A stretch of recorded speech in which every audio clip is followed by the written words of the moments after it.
Le transport aérien est un transport qui est nécessaire dans un pays aussi grand que la RDC pour pouvoir relier l'ensemble des provinces et relier ce pays avec l'extérieur aussi.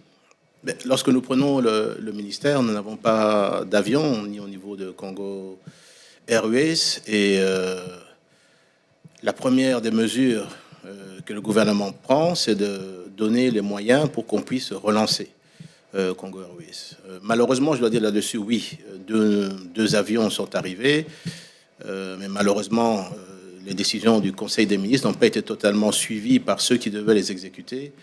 Et on devait plutôt avoir 5 avions aujourd'hui. Mais cela dit, certainement qu'au niveau du gouvernement, il va y avoir une nouvelle demande pour pouvoir exécuter ce qui avait été décidé. Willy Kalengai. Merci, Monsieur le vice-premier ministre, d'être là avec nous, parce que nous sommes sur ce secteur de l'aviation. Alors, Air Congo est créé avec des Éthiopiens. Est-ce que le Congo ne peut pas avoir ses propres avions?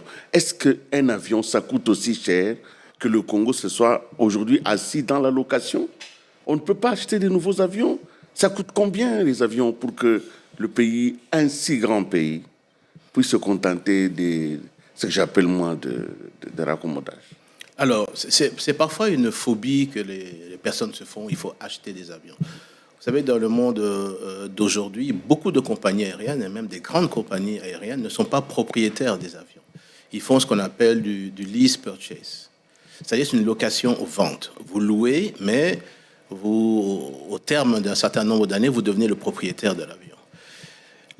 Aujourd'hui, dans le monde de l'aviation, dans les grandes compagnies, ce sont des compagnies d'assurance, ce sont des fonds d'investissement, ce sont des fonds de pension qui génèrent et qui ont beaucoup d'argent, qui investissent dans l'immobilier, qui investissent également dans des avions qu'ils font relouer par la suite, parce qu'ils doivent rémunérer aussi ceux qui prennent les participations dans leurs différents fonds.